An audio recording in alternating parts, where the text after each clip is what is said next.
Hello, good afternoon, and welcome to another video.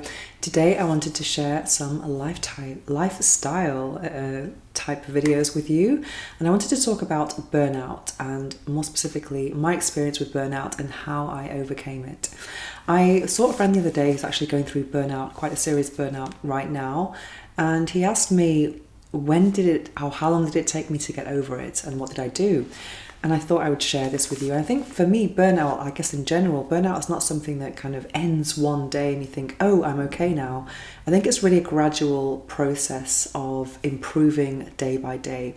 And I was going through burnout quite seriously in 2019.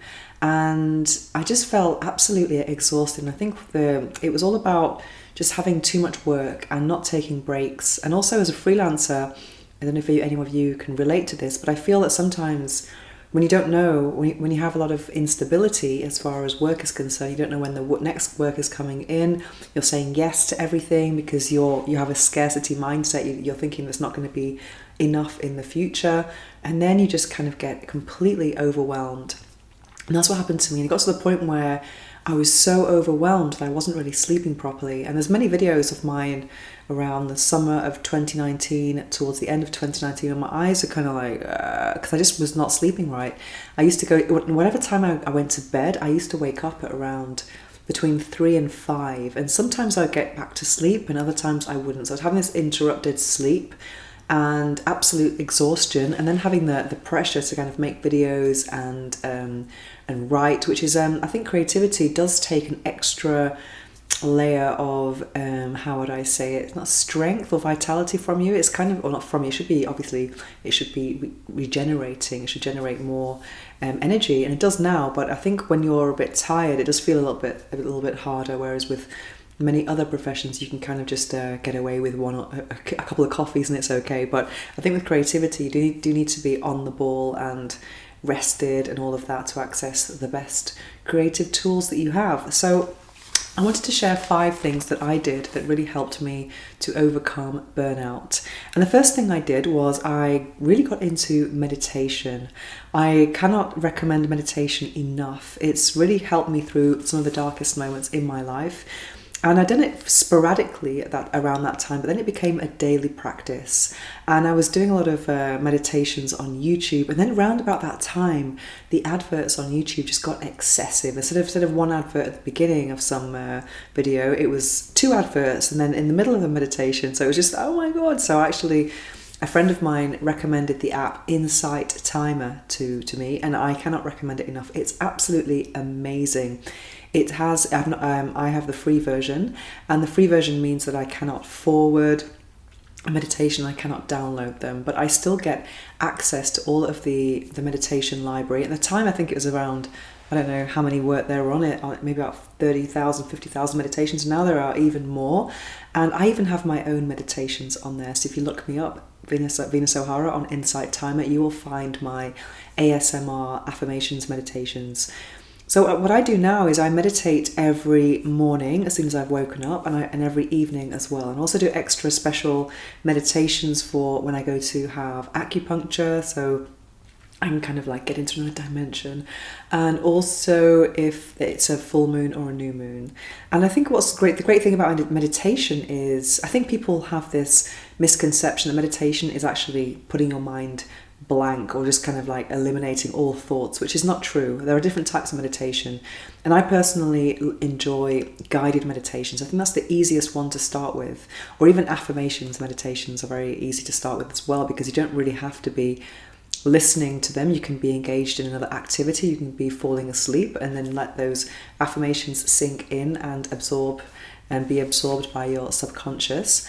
But also a guided one is something where you're just being told a story. That's all you have to do is like follow the story.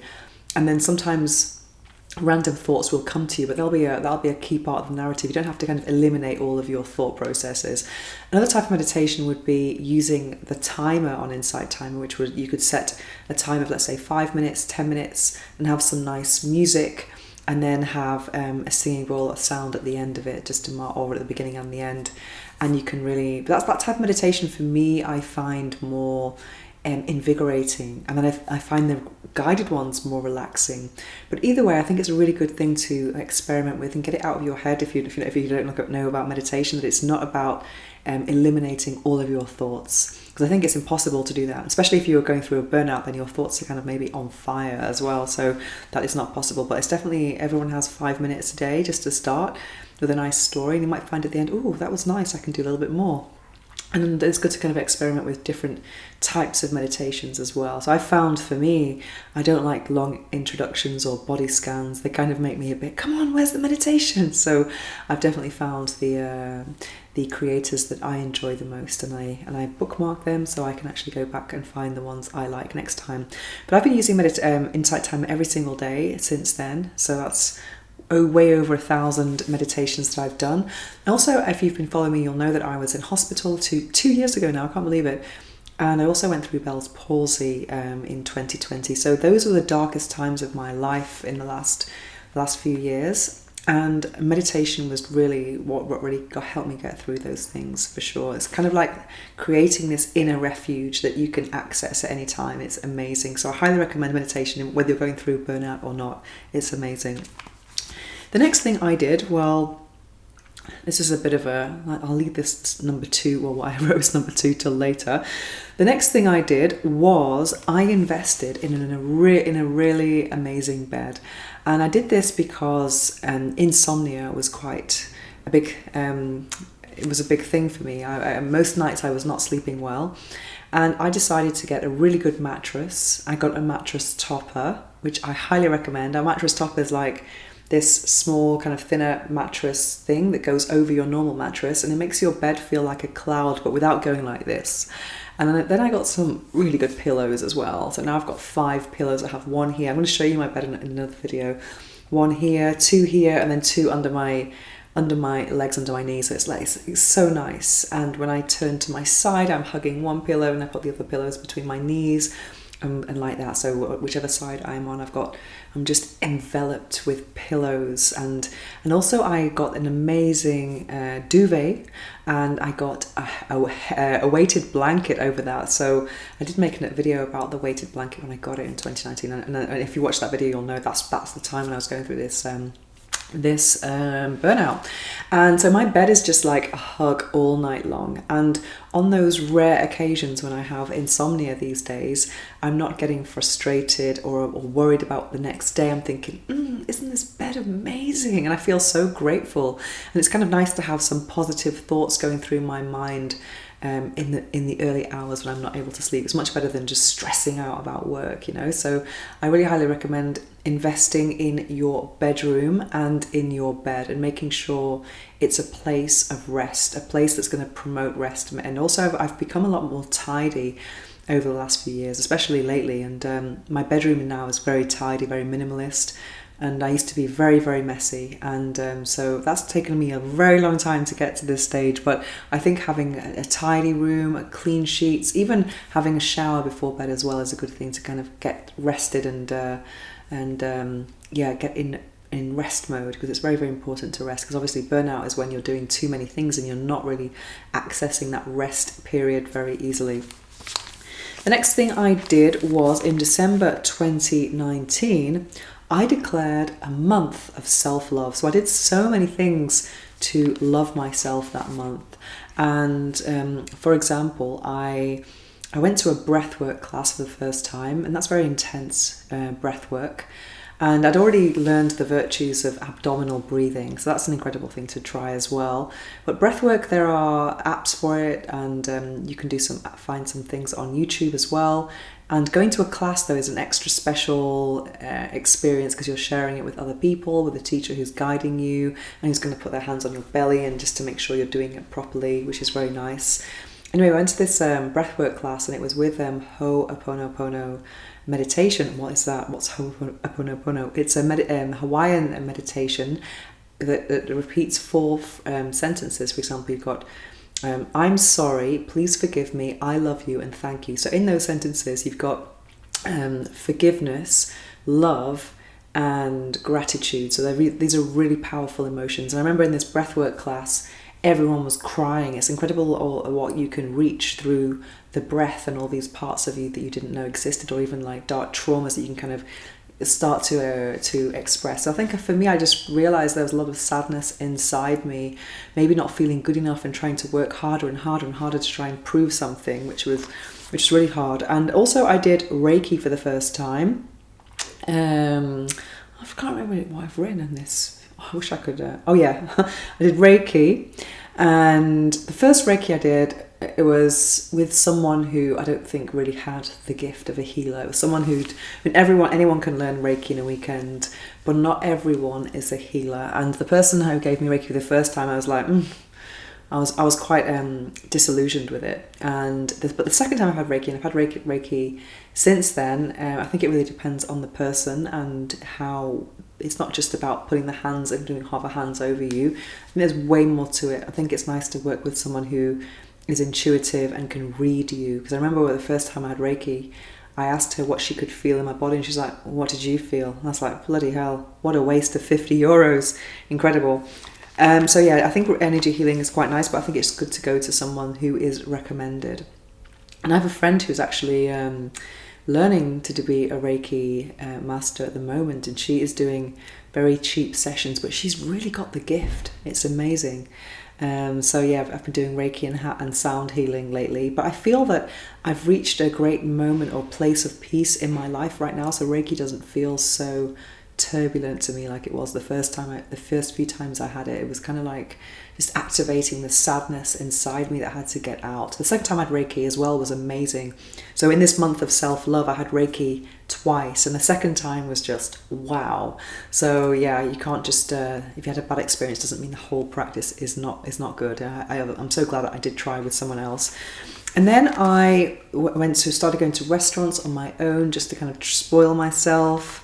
And and just indulge in really nice food, and also I got massages as well. I think that's really nice to do, just to get some hands on you and make some time for self-love. So this whole month of self-love was really amazing for me, so I didn't really spend enough time loving myself. And then the next thing I'm going to tell you, the next thing I did was I started to take more time off work. I used to work 7 days a week, and thinking that I was going to be more productive that way, and that's a huge mistake. I shut down on Friday afternoon. I don't do anything till Monday, and that's in today's Monday, and I really enjoy getting back to work on a Monday morning. And I love Mondays, because I do love what I do. But in the past, it was like a 7-day slog, and I wasn't having enough time, didn't have enough balance in my life. And that's really key if you're going through burnout. You've got to stop, and you've got to stop. You can't work. You've got to make sure you don't work past a certain time, and you've got to take your weekends off. Obviously, not everyone wants to do Monday to Friday. If you're a freelancer, for example, you can kind of organize it how you want. But I've tried to do different types of organisation. I think when you're working with other companies, it's just easier to do Monday to Friday because people are, more available with email, etc. But I have found since the pandemic, that a lot of freelancers are kind of too available with email on Saturday and Sunday. And whenever I receive, because I've received many work emails on Saturday and Sunday, but now I don't answer them until Monday. So it's really important to have those boundaries, that to stop working at a certain time and not to be reading your emails over the weekend, or not answering them at least, and really have time to switch off. And for me, Netflix has really helped me. I know people have maybe negative connotations about watching series, but I think it's really important to have a wind down time in your schedule, and also to do sport and see friends, etc. But it's really important to switch off, because at the end of the day, when work is over, you look at your life and you're like, whoa, what am I working for if there's nothing else to enjoy? You really have to invest in that enjoyment as well. Yeah, so taking time off work has been something that I have been doing more and more of over the last few years, and also outsourcing more and more as well. I'll make another video about outsourcing. And then last but not least, I went on a yoga retreat. I know going on a yoga retreat or any type of retreat is not accessible to everyone, because they can be a bit expensive. But if you are worried about money, then you can get cheaper deals when you share rooms, go in dorms, or even voluntary. I know people who maybe don't have enough money to go on a nice retreat, but they do this thing called workaway.com, and you only work 4 hours a day somewhere, and in exchange you get free board and lodge. So I know, for example, I know people who have been in the yoga retreats that I go to, and they've been, a whole month working as a volunteer in a retreat center, and they get the advantage of having all of those excursions in nature, all the yoga classes, in exchange for just 4 hours of work, which would be cleaning the rooms or even making the food. So it's not like super stressful. It's actually very, very relaxing, and also you have a lot of time the rest of the day to do your own thing. So that's like a really nice thing to do. So I think where there's a will, there's a way, and it's kind of nice to be. A lot of yoga retreats, or any type of retreat, they tend to be in nature as well, which is also very healing. So for me, my first yoga retreat was just an incredible experience, because I think retreats, where you can travel to retreat on your own, is a very nice thing to do on your own, because you get a full experience if you go on your own. I think if you go with a friend, you're going to be maybe more with each other and not with the group, and not really invested in everything in the same way.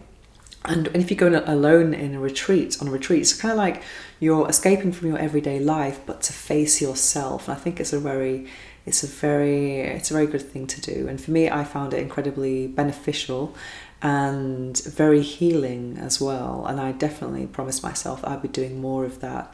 And I think it's just a real expression of self-love and taking care of myself. Because I remember at the time when I was at this retreat, and we were introducing ourselves in the group. This was also December 2019, actually at Christmas. We were all explaining why we were there. And a lot of people were burnt out, not just with work, but also emotionally. Some people had been through divorces, separations, etc. And it was quite hard. And I remember when it came to my turn, I was talking about my insomnia and nocturia. I don't know if I've made a video about my nocturia, but nocturia for me, it's basically I go to the loo obsessively at night time when I'm stressed. Sometimes it can be up to 15 times, just trying this obsession of have I emptied my bladder. And it can be obsessive. That can kind of like prevent me from just falling asleep and relaxing. Whereas when I'm in a space of tranquility and peace, like I am now, then it's fine. Oops, someone's at the door. Well, false alarm. Some neighbour was trying to get in my door. They got to the wrong floor. Anyway, so those are my tips and experiences about burnout. And what about you? Are you going through burnout? Have you been through burnout? And let us know what your experience is. And for me, I didn't, as I said at the beginning of the video, it wasn't just I woke up one day and everything was fine. It was a real gradual process. And I've got to the point now, 2023, where I'm completely relaxed. I sleep super well, and I don't get stressed about work, because I definitely invest just as much time and effort into my socializing as I do into my work. And it's just everything benefits then. Anyway, I really hope this is helping you if you're going through this. And if you have any tips, then don't hesitate to leave a comment in the comment section below. And if you have any tips for new videos about anything I talk about here, lifestyle tips, sexuality, sex toys, orgasms, and all the things I talk about, don't hesitate to contact me at venus@venusohara.org, and I'll be back very soon. Thanks for watching.